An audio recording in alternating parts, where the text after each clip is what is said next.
రేపు దేవుడు ఏదైతే మనతో మాట్లాడనై ఉన్నారో, రేపు తన ప్రత్యక్షత ప్రభు ప్రత్యేకంగా మనకు అనుగ్రహించుట కొరకై మనమందరం తప్పనిసరిగా సిద్ధపాటు కలిగి ఉండవలసిన అవసరత ఎంతైనా మనకు కనబడుతూ ఉంది. ఊరికి వెళ్ళాలంటే ఒక వారం ముందే మనం అన్నీ సిద్ధపరుచుకుంటూ ఉంటాం కదా. వ్యవసాయం చేసేటటువంటి మరి వారు కూడా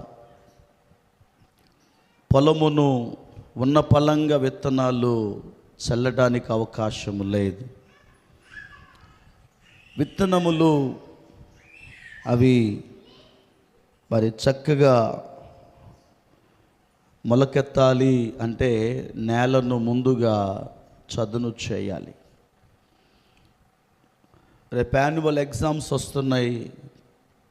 పిల్లలందరూ కూడా మరి చక్కగా సిద్ధపడుతూ ఉంటారు. అన్నం తిన్నానా అంటే లేదమ్మా, నేను చదువుకోవాల్సింది చాలా ఉంది అని పిల్లలు సిద్ధపడుతూ ఉంటారు. అలాగే ఈ శనివారం రాత్రి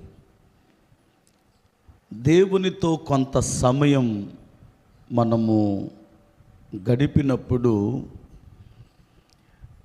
రేపు తన ప్రత్యక్షత ప్రత్యేకంగా ప్రభువు మనకివ్వడానికి సంసిద్ధులుగా ఉన్నారు దేవుడు.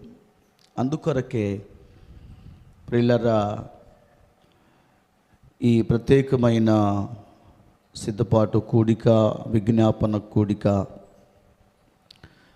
దాదాపుగా ఈ రోజుల్లో ఇటువంటి కూడికలు తక్కువైపోయాయి.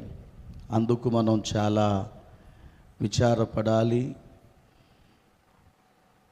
మరి నా చిన్నతనములో ఐపీసీ సహవాసములో మేము ఎదుగుతూ ఉన్నప్పుడు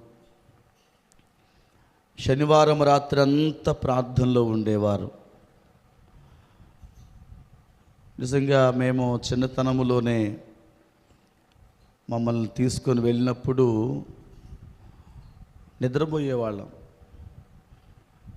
మమ్మల్ని రోడ్డు మీద ఈడ్చుకొని వచ్చేవాళ్ళు మా అమ్మ మా నాన్న.